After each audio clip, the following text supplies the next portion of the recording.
Some encounters don't arrive with noise. They don't announce themselves.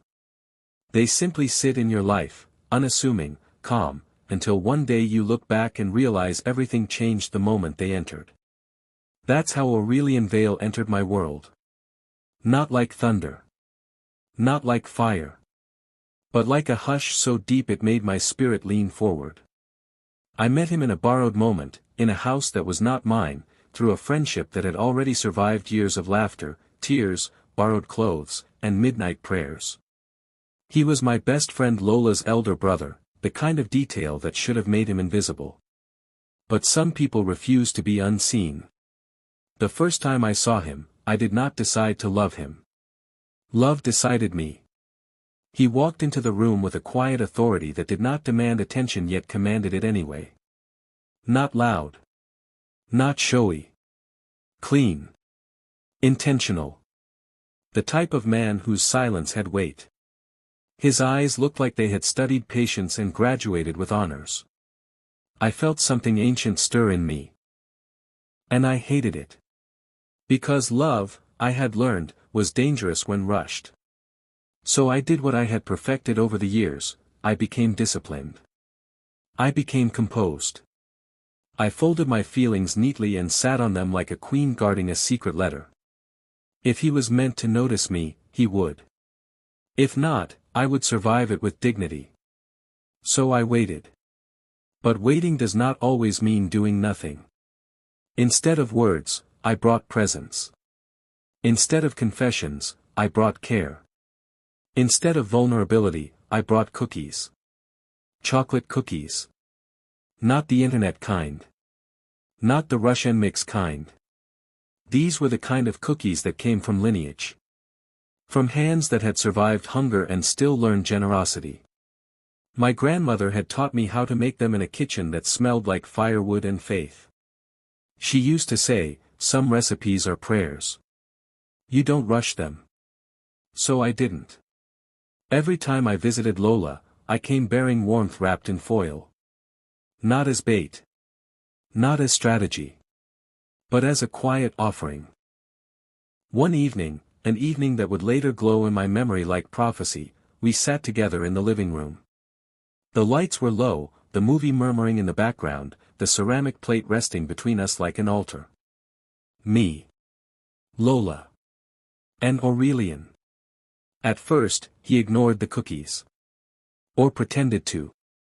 Some men act like restraint is a virtue even when desire is obvious. Lola, however, had never believed in unnecessary discipline. She took a bite and gasped theatrically. This is not a cookie, she announced. This is a testimony. I watched him from the corner of my eye. He shifted. Barely. But enough. Big brother, she said sweetly, try it before I finish destiny on your behalf. He reached out. One cookie. One bite. And then something sacred happened.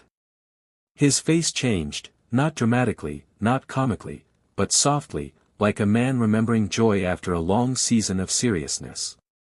This, he said, slowly, is beautiful. Who made this? I didn't speak. I had learned that sometimes silence is the loudest confidence. She did, Lola said, pointing at me. My best friend. She doesn't cook often, but when she does, things rearrange. He looked at me then. Not glanced. Not scanned. Looked. And in that look was curiosity, respect, and something else I couldn't yet name. Our eyes held. Time faltered. I swear the air thickened. The movie continued but no one was watching it anymore. Something unseen had entered the room and asked us to pay attention. Then Lola cleared her throat. Reality snapped back, slightly embarrassed.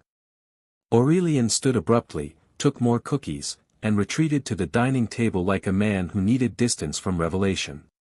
He ate with focus, methodical, intent, like someone solving a puzzle that had been bothering him for years. Lola leaned closer to me. You like him, she said. I tried to deflect. Why would you say that? She smiled the way only sisters do, the smile of someone who has been observing quietly. You didn't start coming around this often until you met him. You look at him like you're listening to music only you can hear. And Chiara, she lowered her voice, you're not alone. My heart paused. My brother likes you. He just doesn't rush things he respects. The room spun. I hugged her without thinking. Strategy collapsed. Pride disappeared. For one moment, I was just a woman who had been seen. She laughed loudly. Caught you. So you're in love with my brother? You know there's an entrance fee, right? Please, I groaned. Now love be this. She raised an eyebrow. Another batch of cookies. For me. I surrendered. Agreed. But fear crept in quietly, like doubt always does. How do you even know he likes me? I asked. She winked. Bake again. I'll tell you. I screamed. The ancestors heard me. Later, as the evening softened, another question rose, the kind women ask when they are trying to protect themselves. But Lola, what does your brother actually do? He's always on his system. Always at home. She stared at me like I'd accused him of witchcraft. He's a remote worker, she said. He earns in dollars. Teaches young people how to build legitimate online income. While some people are waiting for miracles, others are building systems. Something shifted inside me. That night, as I prepared to leave, Destiny leaned forward. I'll drive you, Aurelian said. He never did that. But that night, he did. We talked in the car, not about weather or traffic, but about purpose. About patience. About what it means to build a life slowly and honestly. I felt seen. When I stepped out of the car, he said quietly. Thank you for the cookies. Come tomorrow. I'll pick you. That sentence followed me into my sleep. And he came. And he kept coming. We learned each other gently. Verified truths. Built trust. I learned that his discipline wasn't coldness, it was care. That his silence wasn't distance, it was depth. When he asked me out, I said yes with my whole chest. We built a future powered by intention and online work, clean money, honest effort, modern miracles. We planned a wedding funded by digital sweat and late-night consistency.